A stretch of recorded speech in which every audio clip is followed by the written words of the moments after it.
No soy un santo, eso lo puedo jurar. Pero ha llegado el momento de conocer mi historia, mi propia versión de los hechos.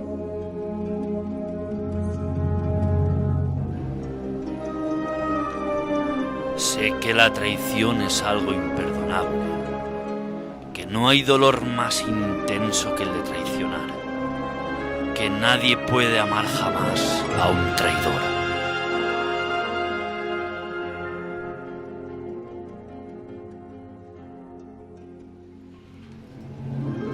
Y sin embargo ya es hora de que el mundo conozca mi verdad, lo que sucedió en el año 0, cuando todo comenzó.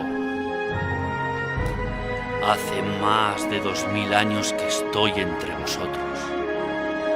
He vivido muchas traiciones y protagonicé la más famosa de todos los tiempos.